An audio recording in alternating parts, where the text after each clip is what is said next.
عمرك سألت نفسك وانت رايح اجتماع مهم وفي نيجوشيشن طف ايه البرفيوم اللي انا احطها؟ هل تعرف ان في علم ورا الموضوع ده؟ هل تعرف ان احساس الاوثوريتي، ولو انت رايح اجتماع في طف نيجوشيشن محتاج اوثوريتي فيلينج، في عطر معين ممكن تحطه يديك الاوثوريتي فيلينج ده؟ طب انت عارف ان انت ممكن تضعف موقفك لو حطيت برفيوم فيها ريحة فانيليا مثلا؟ فالكلام ده هنتكلم فيه دلوقتي مع بعض في الحلقة دي، هو عطر الاوثوريتي، ازاي برشة واحدة تقفل ديل ب1,000,000 دولار. الابحاث العلمية وصلت لمستوى متقدم جدا من الريسيرش، وخصوصا في الجورنال اوف كونسيومر ريسيرش. وصلوا لمرحلة ان هم بيعرفوا بعض الروائح اكتشفوها يعني انها هي بتقلل شعور الشخص بالاوثوريتي وبتضعف موقفه، زي الفانيليا والقرفة. واكتشفوا ان في روايح بتدي احساس القوة والسيطرة زي الروائح الخشبية والجلدية.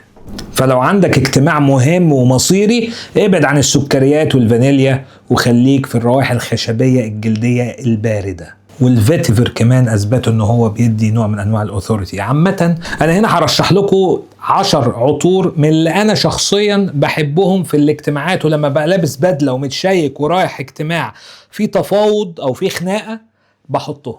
تمام؟ وزي ما انتوا عارفين العطور دي شيء نسبي جدا بالنسبة من شخص للتاني، ولكن في الاخر احنا بنتكلم على العلم ان هو بيقولك عطور خشبية كولد جلدية، مش عطور سكرية وبتاع. فدول مش سكريات، ولكن دول الحاجات اللي انا بختارها انا شخصيا لنفسي. ممكن تعجبك وممكن تعجبكش، بس انا هقول لك انا افضل 10 عطور بالنسبة لي. بحب اعمل قوي لايرنج ما بين الاثنين دول. لايرنج يعني انا ارش دي وبعدين احط فيها شوية من دي بيرفيوم اسمها هايدن من فرنش افنيو، ودي بيرفيوم اسمها امير العرب من لطافة. الاثنين دول مع بعض بيدوني ريحة قوية جدا، بيحسسوني بالاوثوريتي. تمام؟ والاختيار الثاني هو الملك طبعا، افنان سوبريماسي كولكتورز اديشن. ده مستوحى من كريد افنتس ابسولو. فالكولكتورز اديشن كل الناس حكت عليها وكل الناس بتتكلم عليها، ريحه خطيره بتديك احساس بالاوثوريتي والسيطره. الثالثه هي تورو من ميسون الهامبرا. دي انسبايرد من تيري دو هيرمس، ودي قويه جدا، وميسون الهامبرا عاملين فيها بروجيكشن والسياج قوي جدا، برضو بتديك احساس قوي وخطير. ومؤخرا من الحاجات اللي انا اكتشفتها خطيره جدا هي انفينيتي سيلفر بتاعت ارماف. ممتازه يعني. العطر ده انا حطيته مرتين 3، مفيش مره بحطه في اجتماعات غير لما بتسأل انت حلو البرفيوم بتاعك، ريحته حلوه البرفيوم بتاعك. في يوم 3 اشخاص ورا بعض في نفس الاجتماع سالوني على اسم البرفيوم.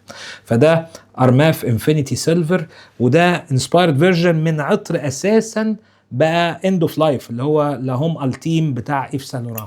تمام؟ بس خطير، بحبه جدا. والعطر اللي بعد كده هو ريحان تيرا. ريحان تيرا مشهور جدا برضو، بيديك احساس مفعم كده بالسيطرة. هو انسبايرد فيرجن من امواج اوتلاندز. تمام؟ فده عطر خطير جدا. والعطر اللي بعد كده اختار عطر جلدي، حاجة ليذري. تمام؟ فانا يا ده يا ده يا افريك. ده اسمه افرو ليذر بتاع ميسون الهامبرا. وافرو ليذر من الواضح من شكل الازازه ان هو شبه افريكان ليذر بتاع ميمو باريس. تمام؟ عطر جلدي جميل جدا، وطبعا لا يقاوم بتاع رصاصي صايع. يعني انا لا يقاوم بتاع رصاصي. هو طبعا انسبايرد فيرجن من ايه؟ من توم فورد توسكان ليذر، بس عاملينه قوي جدا جدا يعني، فبيديك احساس بالقوه المفعمه. تمام؟ بعدين انا في عطر بحبه جدا اسمه كاسيس، عاملاه ميسون الهامبرا. وده ميسون الهامبرا مش ميسون الحمرا، ميسون الهامبرا. فده دوب بتاع بيرفيومز دو مارلي كارلي. تمام؟ عطر برضو كده خشبي، تحس ان هو مفعم كده بالسيطرة والرجولة. تمام؟ وبرضو فيجور بتاع زماية. ده انسبايرد فيرجن من فالكار بتاع بلغاريا. خطير جدا برضو، ريحة كده تحسسك بان انت راجل تقيل ومالي مكانك ومالي مركزك. وفي عطر برضو انا بحبه جدا اسمه مهرة بتاع لطافة. مهرة ده عارفين هلفيتي سيدار بتاع بنهاليجونز قريب جدا منه بس واخد حقن ستيرويدز، عارف انت؟ فده برضو عطر يديك احساس بالسيطرة مخيف.